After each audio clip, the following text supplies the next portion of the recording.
It's a Flame Ranger here, another Flame Ranger Sports, and this episode is going to be recapping the LA Bowl with the Broncos getting basically blown out by the Huskies 38-10 on ABC on this past Saturday, the 13th of December. Basically, right after the Heisman Trophy was announced is when the game started.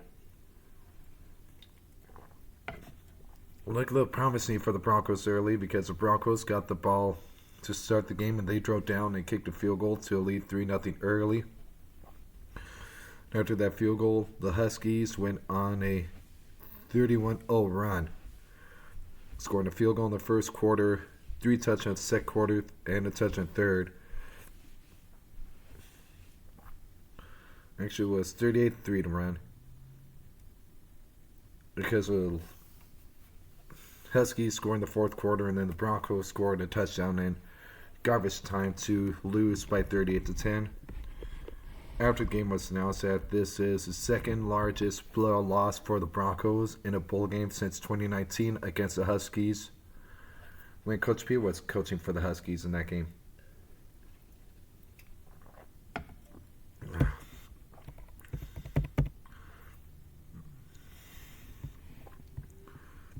Again, as mentioned, Broncos started the scoring with the field goal with a 52-yarder to cap off a 6-play, 21-yard possession for the Broncos at the 11:35 mark. That only took 3 minutes 16 seconds off the board. Washington would strike back with 4 minutes 20 seconds after the first quarter on a Grady Gross 33-yard field goal to cap off a 15-play, 60-yard drive that took 7 minutes 15 seconds off the clock.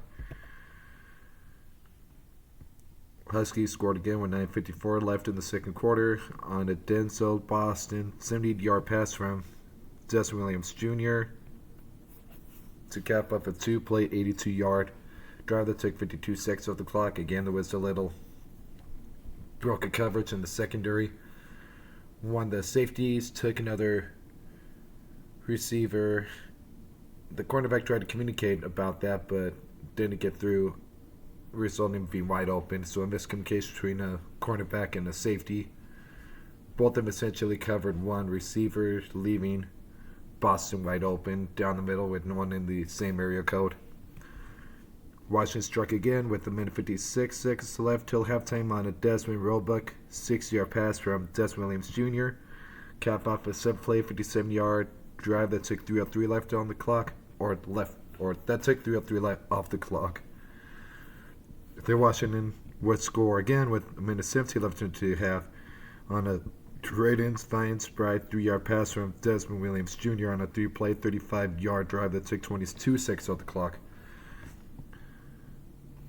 Because in the second quarter, unfortunately, Maddox Madsen threw 2 interceptions. The first one set up that it's a 70-yard pass. Then his second one set up that Raiden Vines Bride passing or receiving touchdown.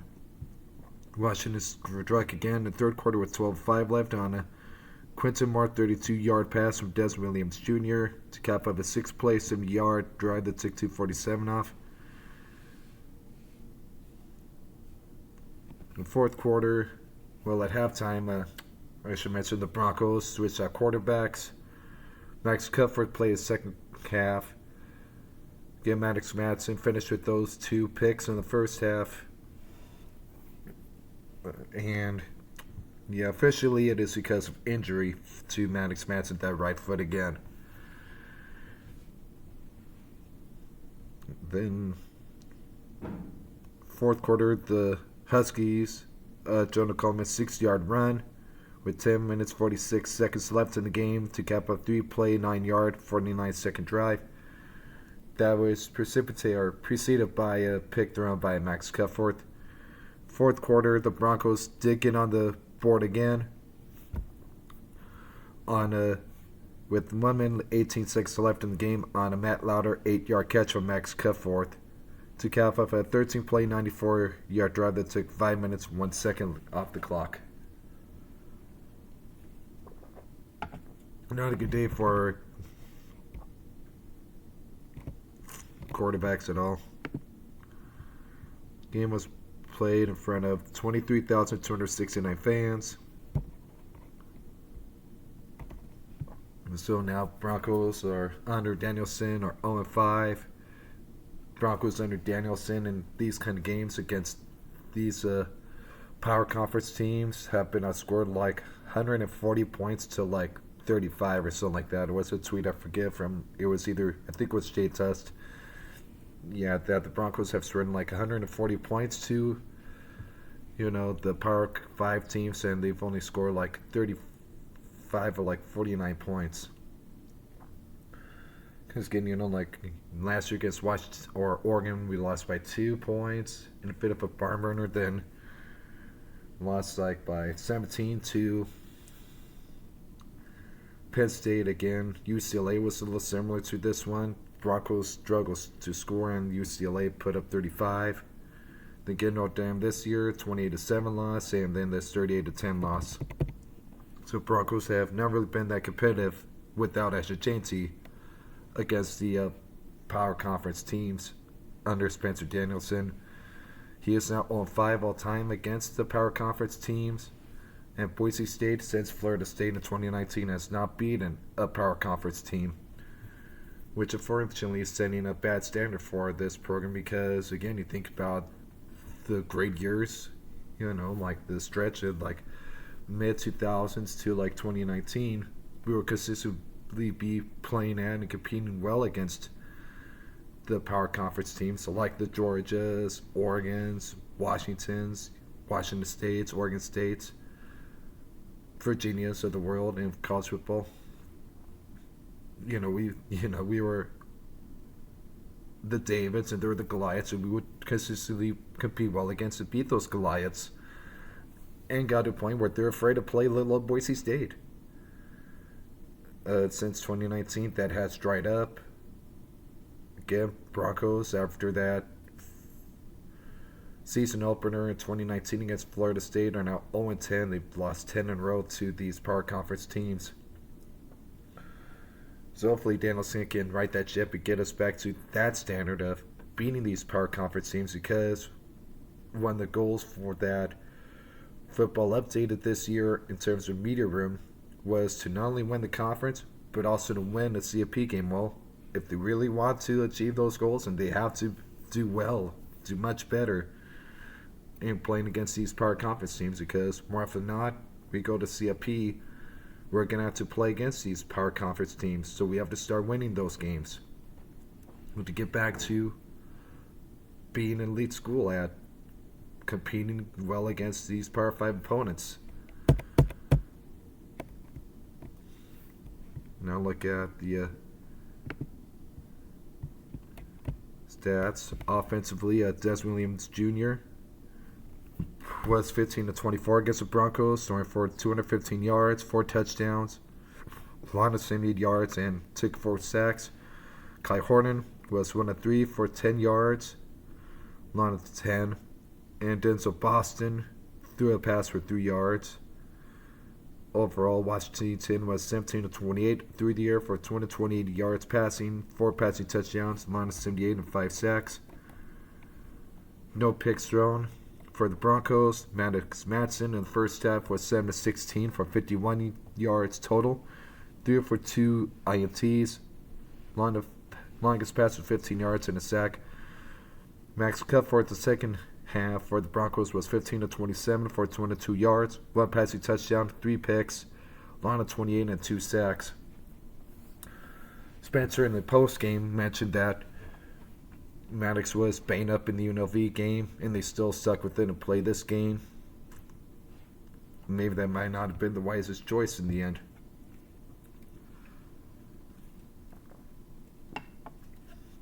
And we definitely also said on Monday that they need a better quarterback play overall. I mean, it was not at this season, including Maddox Madsen.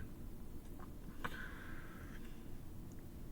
mean, he shied away from seeing if he would try to target people from the transfer portal. I'd say that might help, but we'll get to that in a different episode. In terms of rushing for Washington, Jonah Coleman, 12 carries for 86 yards. Total, net of 85, 1 touchdown, line of 25, average of 7.1. Des Williams Jr. carried the ball 12 times. Game 38, lost 22, net of 16, line of 14, an average of 1.3 yards per carry. Jordan Washington carried the ball 4 times with 25 total yards, line of 13, average of 6.2. Quade Carr, 3 carries for 6 yards, line of 3, average of 2. Adam Muhammad, 2 carries for 6 yards, line of 5, average of 3. And Kai Horton had a carry for 11 yards. Well, for negative 11 yards, I should say, yep. For the Broncos, again, the rushing attack wasn't really effective at all. To rally, 10 carries for a total of 34 yards, line of 10, average of 3.4. Sire Gaines carried the ball 8 times for net of 16, line of 8, average of 2 yards. He had 22 yards gained, but had 6 yards for loss. Malik Sherrod had 4 carries for 12 yards, line of 6, average of 3. Quentin Brown, 1 carry for 6 yards. Maddox Madsen had 5 carries for net of 1, gain of 5, loss of 4, line of 4 yards, average of 0.3. Max Cutforth had 2 carries for negative 7 yards, negative 5.5. Overall, Washington carried the ball 34 times for 127 total yards, 1 touchdown, line of 25, average of 3.7, had 161 yards gained and 34 yards lost on the ground. For the Broncos, 28 carries, 79 yards gained, 21 yards lost, and an average of 58. Line of 10 and 2.1 yards per carry. One thing that should be noted again, as I mentioned in leading up to the game, was that KHKC opted out of the bowl game. And he was the left side, he was the left tackle, and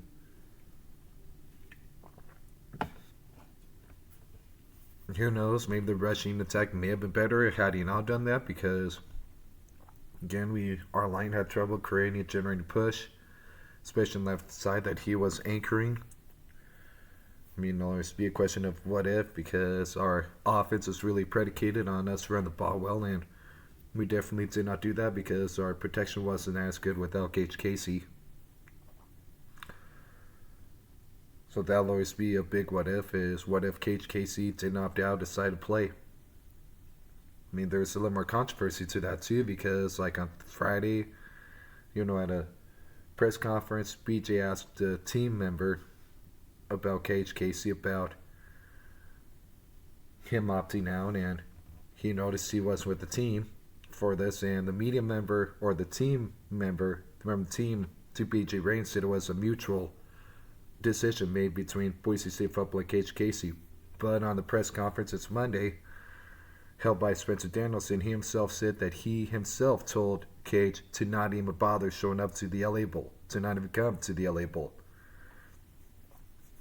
So there was a bit of some controversy with that, because again, you have a member of the team saying it was mutual between two, then you have Spencer saying he himself told him not to come.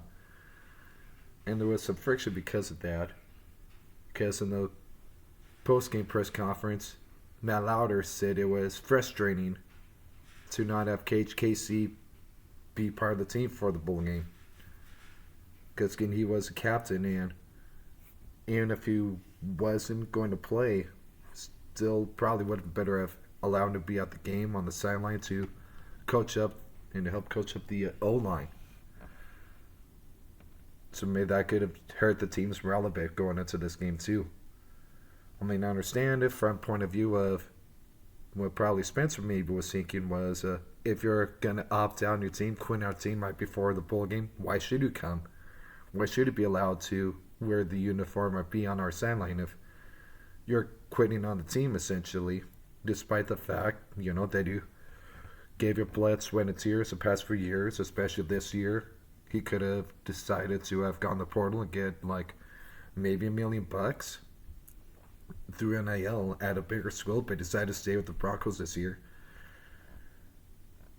So it was pretty unceremonious ending for that. But at the same time, too, like maybe him being on the sideline, being with his teammates, probably would have boosted morale for this game and had him be more ready. So that's something that'll probably haunt this game a bit. Maybe haunt Spencer a little bit. We'll see.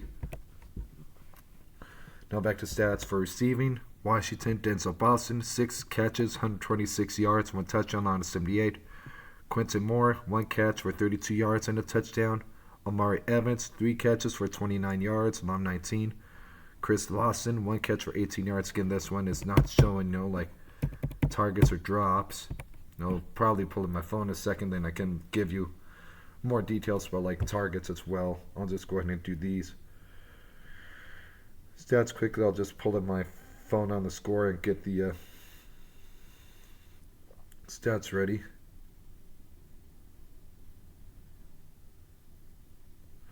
Anyway, back to this. Omari Evans, 3 catches, 29 yards. Chris Lawson, a catch for 18. Jonah Coleman, a catch for 10. Decker Degraff, a catch for 7. Desmond Roebuck, a catch for 6 yards for a touchdown. Desmond Williams Jr., a catch for 3 yards. Braden Vines Brad, a catch for 3 yards and touchdown. And Adam Mohammed, a catch for -6 yards. Overall, 17 catches for Washington for 228 yards. 4 touchdowns, and line of 78. For the Broncos, Chris Marshall had 5 catches for 97 yards and line of 28. Lateral Caples, 5 catches for 70 yards, 22-yard line. Matt Lauder with arguably his best game of the season, 5 catches for 37 yards and a touchdown on a 14. Definitely begs the question, though, going into this, he was highly touted as arguably one of the best tight ends in the conference and was selected first team.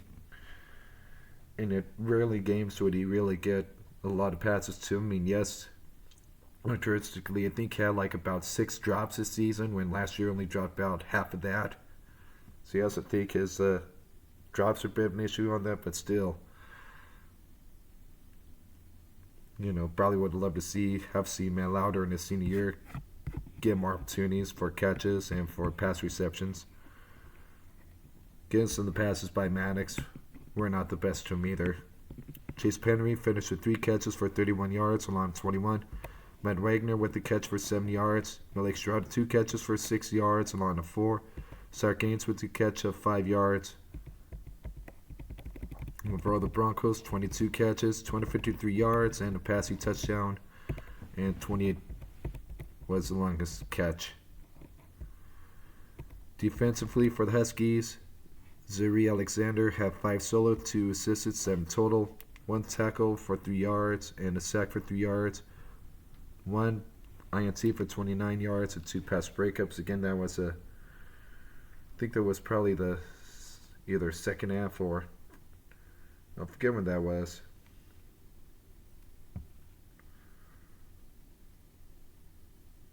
Yeah, I think that was off of Maddox Manson. I think it was his first. Or no, that was probably off of Max Cutforth. Because what was trying to do was, I think was trying to get to Lauder or Wagner, one of the tight ends, but unfortunately the tight end slipped before he could finish the throwing motion, so he had to commit to that throw. And because the tight end slipped and fell, it left that Alexander wide open to make that pick. Before we get further on the defensive stats, Chris Marshall was targeted 13 times on his 5 catches. Joel Caples was targeted 8 times. Lauder was targeted 8 times. Penry was targeted 5 times.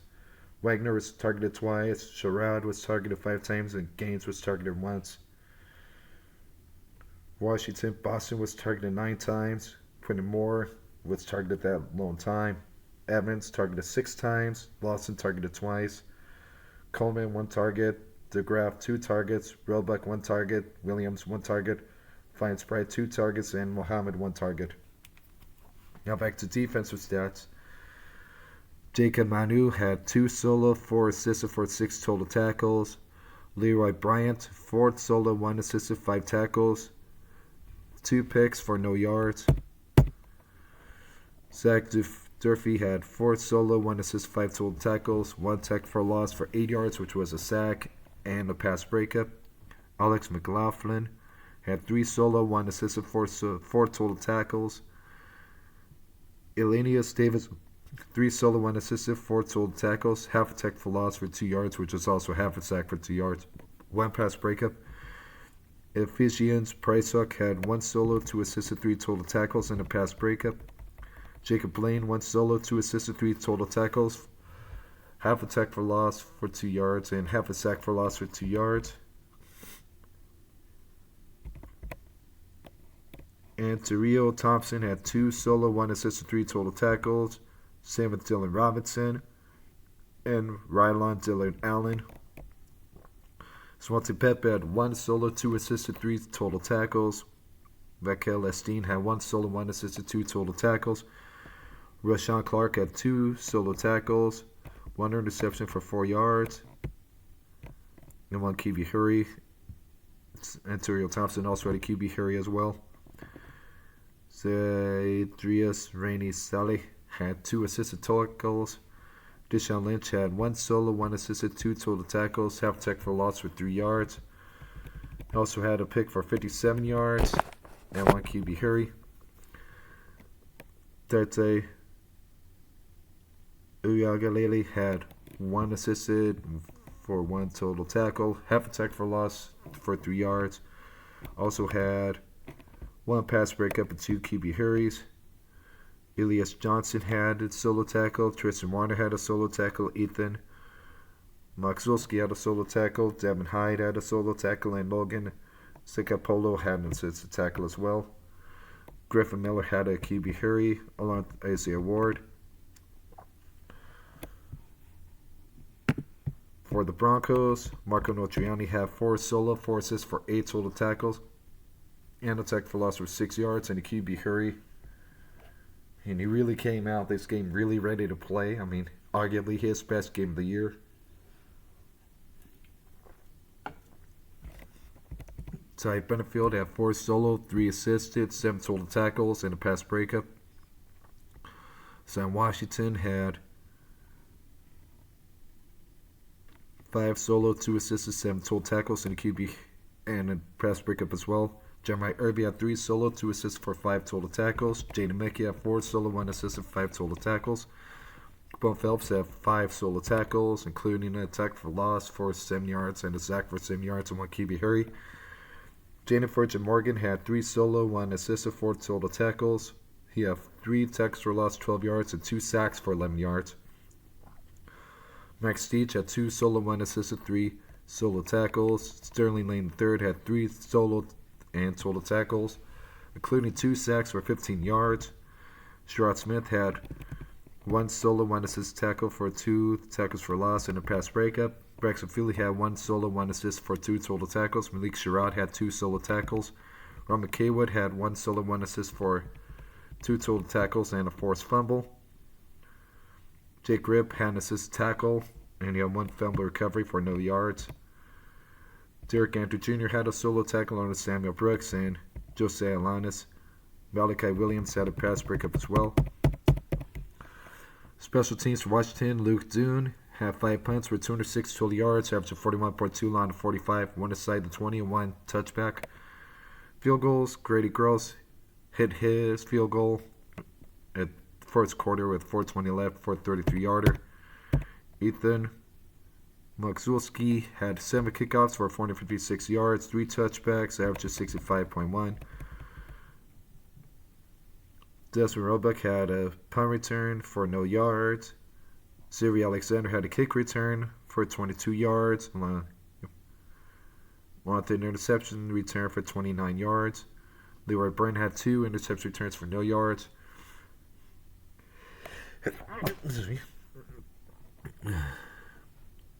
Siri Alexander, yep. And Rashawn Clark had an interception return for 4 yards. And Deshaun Lynch had 1 interception return for 57 yards. For the Broncos, Oscar Doyle had 4 punts for 170 yards, 42.5 average, line 47. Connor Boomer hit his field goal with 11:35 left in the first quarter for 52 yards. He also had 2 kickoffs for 122 yards and 1 touchback, averages 61. Mick Sherrod had a punt return for 11 yards and 3 kick returns for 85 yards, line of 41 yards. Grady Jones hit all 5 of his PATs, along with Colton Boomer.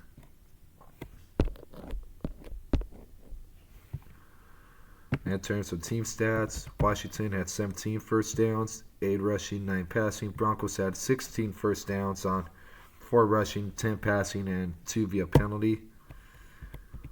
Washington finished with 127 total rush yards on 34 attempts, 127 total net yards, 3.7 average per rush, 1 rushing touchdown, 161 yards gained, 34 yards lost on the ground for the Broncos, 58 net yards on the ground on 28 attempts, 2.1 average per rush, 79 yards gained and 21 yards lost.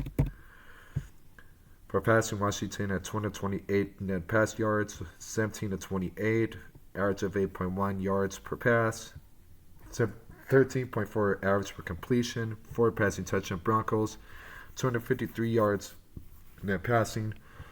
Quarterback room for the Broncos was 22 of 43 with 5 INTs, 5.9 yards per attempt, 11.5 yards per completion, and 1 passing touchdown. Washington finished with 355 total yards on 62 plays, 5.7 yards per play, 1 fumble loss, 9 penalties for 70 yards. Broncos finished with 311 yards of offense, 71 plays, average of 4.4 yards per play. 6 penalties, called for 30 yards. Punting again, already mentioned those, but Washington had 3 fair catches, Broncos with 2. Mentioned the kickoffs for both teams. Again, Washington 3 touchbacks, Broncos with 1.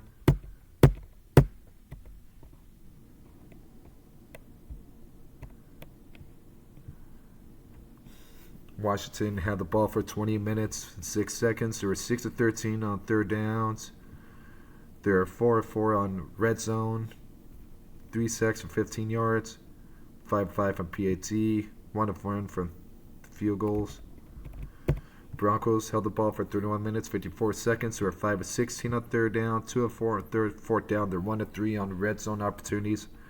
5 sacks for 33 yards, 1 of 1 on the PATs, 1 of 1 on 3-pointers. So the Broncos end the season on whimper after having a high and win the Mountain West Conference to complete the first ever three-peat.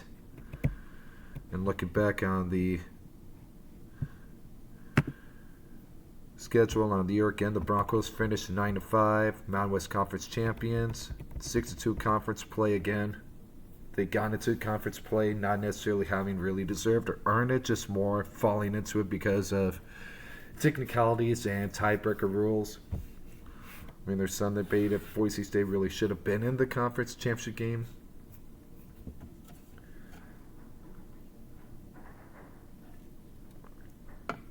If it should have been New Mexico over Boise State, or if it should have been like New Mexico, Boise State. But again, end of the year, if Bronco fan, you'll just be happy to have won the conference for a 3rd time in a row. Again, they start off the season with the debilitating loss to South Florida, 34-7. Then they hosted Eastern Washington and dominated Eastern Washington 51-14. Then the open conference play at Air Force went down with 49-37. They went home against App State 47-14. Then lost to Notre Dame 7-28. Won at home against New Mexico 41-35. Won against UNLV 56-31. Won against Nevada 24-3. Lost against Fresno 7-30 at home. Then lost to San Diego State 7-17 on the road. Then they beat Colorado State 49-21. Then they won Utah State 25-24. Needed some help again making it to the conference championship, where they beat UNLV for the 3rd year in a row, and the conference title game 30-21. Then again, just as I said, they lost against Washington in the bucked up LA Bowl, hosted by Gronk 10-38. So they just barely did better in the loss against Washington than the other losses of the season. Again, in the games where they scored more than 1 touchdown, they won those games, but in the games they didn't score more than 1 touchdown, they lost offensively. And a bit of an inconsistent year that was not really up to standard overall for the Broncos.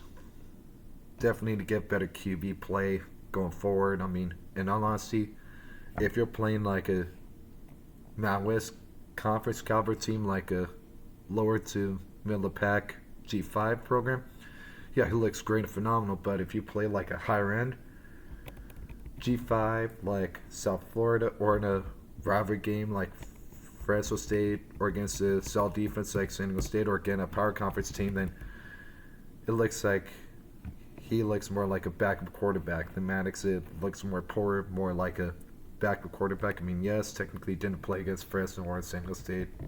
But overall, though, like South Florida, yeah, he was not good in that game either.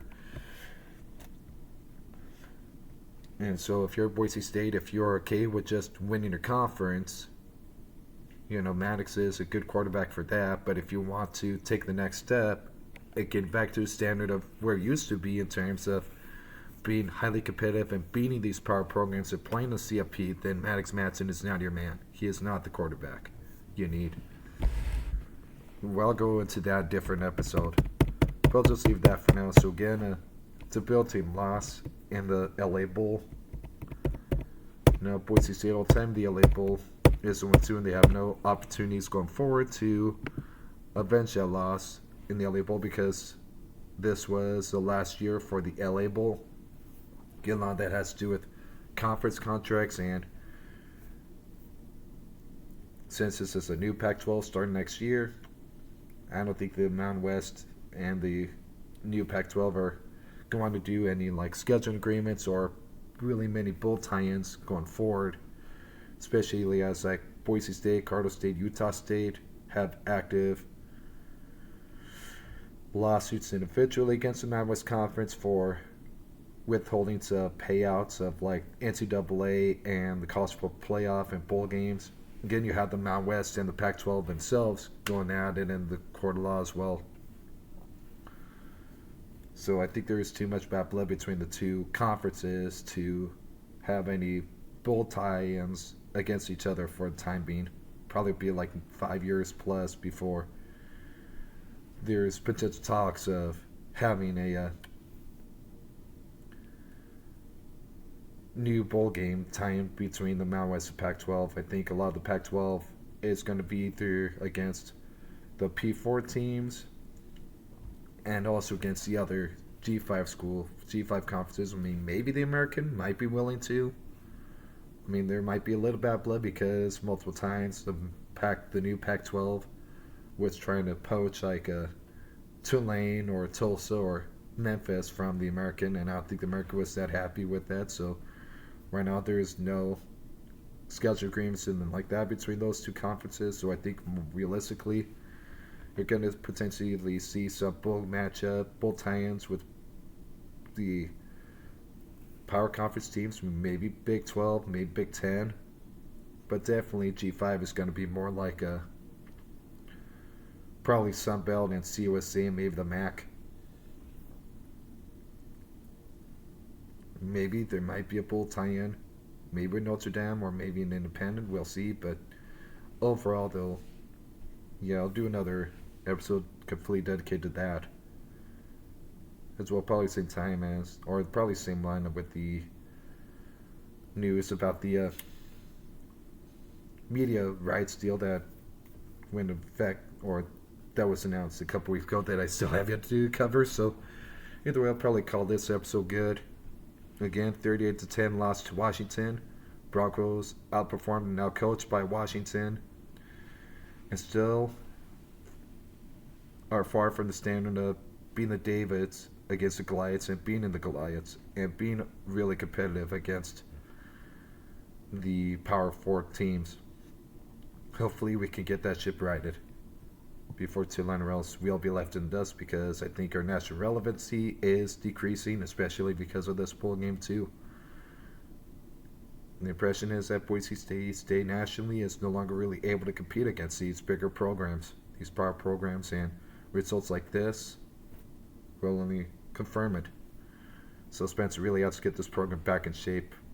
I mean, maybe it's coaching changes. I mean, I'll go into that different episode, and also about, being much more active in the portal and trying to get better players in to either push the returning players to performing better or beat them outright. So we'll see what happens in the offseason. I'll do an offseason outlook along with the National Signing Day video soon. So, yep, have a wonderful rest of your day and go Broncos.